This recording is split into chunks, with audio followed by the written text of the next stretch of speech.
بسم الله الرحمن الرحيم حامدا ومصليا ومسلما اما بعد. زما عزت مندو دینه مخکې چې موږ کوم وظایف ښودلي وو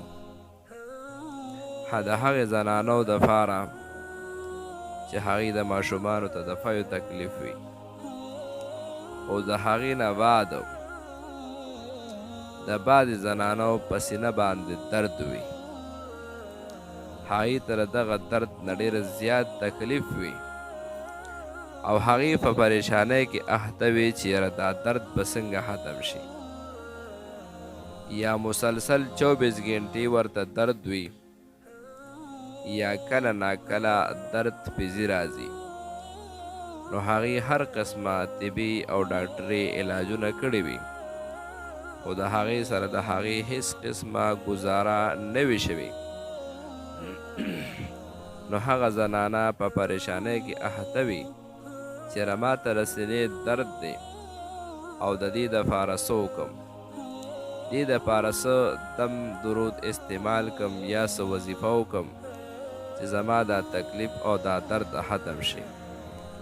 نو د هغې کسانو د هغې زنانو دپاره خصوص بالخصوص د قرآن عظیم یو آیات کریمه هم چې هغه آیات کریمه دا چې کله کمې زنانه ته تکلیف وي هغه د یو پاڼه راواخلي او په هغه پاڼه باندې دی اعوذ بالله بسم الله ولیکي او بیا د آیات کریمه ولیکي او دغه پاڼه د راټوله کي په یو سپینه کپړه کې دی بند کي او دا د په کپړه باندې بیا په دې سینه باندې وتړي.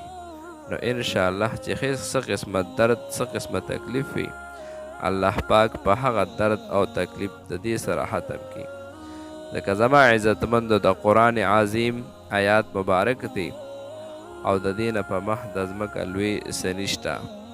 زموږ او ستاسو عقیده ده په قرآن عظیم باندې او بیا د قرآن عظیم آیات کریمه چې موږ او تاسو ولیکو په یقین سره الله پاک په زموږ هغه درد او تکلیف ختم کړي.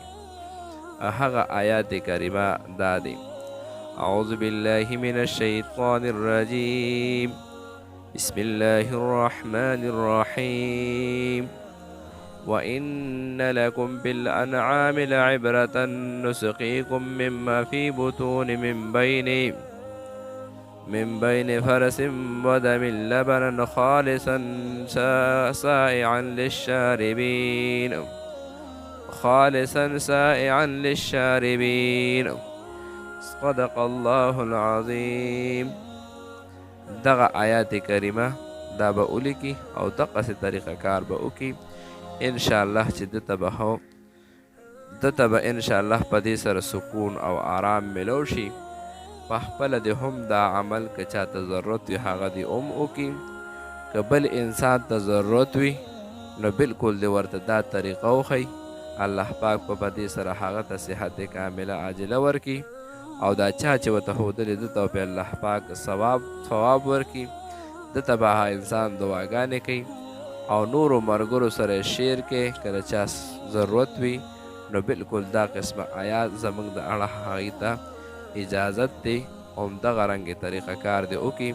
الله پاک په هغې سره چې کوم مریض وي الله پاک په هغې ته صحت ورکړي.